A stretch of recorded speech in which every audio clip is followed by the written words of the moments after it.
Hi guys, welcome back to the channel. Welcome back to yet another amazing reaction video. If you're stopping on this channel for the first time, you're totally on the right channel. You might want to consider hitting on that subscribe button to join the family, and don't forget to turn on your bell notification so you get notified each time I post a new video, because I post video virtually every day on this channel, and trust me, you are definitely gonna love it, right? So I stumbled across this video on YouTube, and I'm watching this directly from Fet's production, and the link of this video will be on my description box. Please go subscribe to their channel for amazing content, right? And it says the first people in the Philippines 2021 genetic study. So let's go check this out. Like lately I've just been obsessed with getting to know a lot about other countries, and that is a big flex for me. I really love it and I really enjoyed every bit of it. Watching it gives me like more intakes on how other countries operate, you get. So it's really beautiful. So join me as I head over to their channel and check what they have for us here. Don't forget to drop those comments. I want to read them, I want to reply them. You guys know you guys are amazing to me, right? So let's head over to their world and see what they have for us. According to a Filipino legend, the first people to be made were Malakas and Maganda. According to the story, they emerged from bamboo trees and were flown to the Green Islands trees on the back of a bird. Whoa. There, they became the parents of the Filipino people. But who were the first Filipinos? That is what we're going to find out today. Yeah. If you studied in the Philippines, you may be familiar with the wave migration theory. It is commonly taught in the Philippines, or at least back when I was in grade school, that the Philippines was colonized by three waves of people. The first wave was the Negritos, the second wave was the Indones, a seafaring people, and the third was the Malays, the Iron Age people. This was the theory suggested by H. Orte Bayer, founder of the Anthropology Department of the University of the Philippines. As this theory was made in the early 1900s, most modern experts in the field dismiss this theory as outdated and favor more modern theories. Looking at more recent studies, we have both the out of Taiwan and out of Sundaland theory. These suggested that Austronesians that settled in the Philippines either came from Taiwan to the north and sailed to the Philippines, or Sundaland, an ancient landmass in the southwest that connected some islands to Borneo and mainland Indochina. These theories both have supporters and critics. However, recent studies show a story that doesn't neatly fit in any of these theories, either old or new. A massive study published in 2021 about the migrations in the Philippines in the last 50,000 years concluded, by analyzing the genetics of various groups in the Philippines, that there were 5 waves of migrations into the country. Wow, 5 waves of migration. Study, we need to go back to around 70,000 years ago in East Africa. Around 70 to 60,000 years ago, humans first went out of Africa. Some went west to Europe, some went to the Middle East, and others went north. We, however, are interested in the people who traveled to the east and into Asia. As they traveled to the east, they encountered their first major crossroad, the Himalayan mountains. As people spread out to the east, there were 2 main paths. Some humans went through the north, but other groups went through the south. Those that went through the south are known as the Basal Australasians. Wow. They are characterized by their darker skin color. Some of the Australasians stayed in India, while others migrated further east. Wow, this is really beautiful. I'm learning a lot here. Landmass called Sundaland, which is why they are called the Basal Sunda.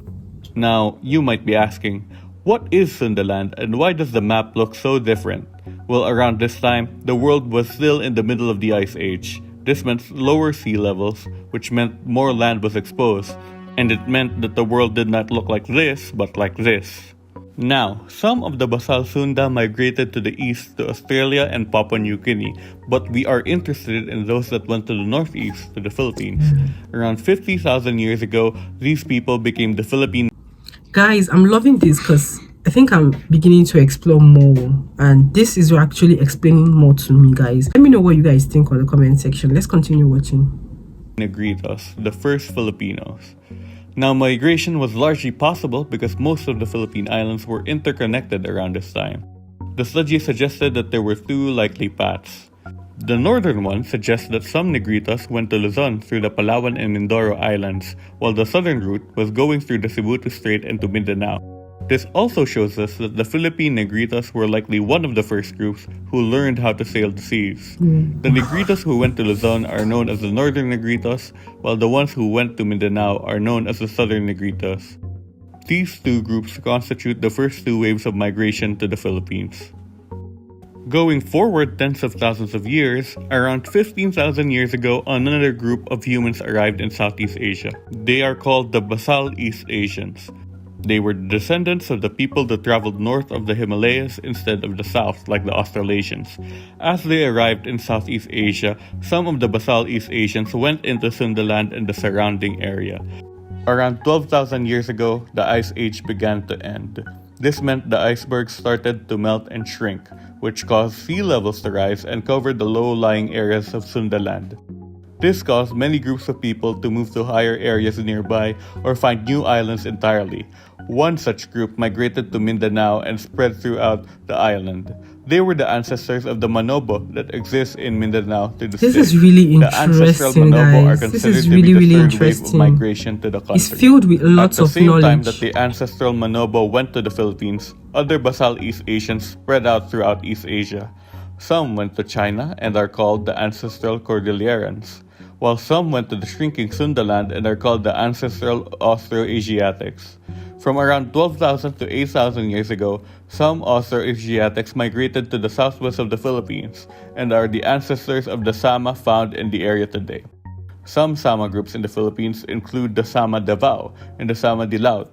The Sama are a distinct ethnic group and famous for their sailing skills and oceanic lifestyle. They are considered to be the fourth wave of migration to the country. Lastly, there were the ancestral Cordillerans. As mentioned earlier, they were the Basal East Asians that arrived in southern China around 12,000 years ago. After the northward migrations of the northern Negritos, southern Negritos, ancestral Manobo, and ancestral Sama, there was the southward migration of ancestral Cordillerans. This migration did not happen all at once, but in pulses and groups throughout 10,000 years ago to 7,000 years ago. This migration was likely triggered by climate change, with the land bridge from China to Taiwan being submerged by rising sea levels. The ancestral Cordillerans are not the Chinese that we know today. The ancestors of the Han Chinese that inhabit the area today arrived around 5,000 years ago after the ancestral Cordillerans already migrated south. They are the fifth wave of migration to the country. The arrival of the ancestral Cordillerans, or Austronesians as they are This sometimes is really called, educative, resulted in guys. This is mixing with the really, groups really of people that educative. arrived Trust me, it's earlier. really educative. The language that they spoke, the Austronesian language, became the dominant influence throughout the archipelago. All Filipino languages are classified into the Malayo-Polynesian branch of the Austronesian language family, although there were some words from the languages of the earlier groups that seem to have survived. This only goes to show how widespread their settlement and influence are throughout the Philippines. This also seems to indicate that the Austronesians arrived before the advent of agriculture in the Philippines, meaning that they did not bring it with them when they first arrived.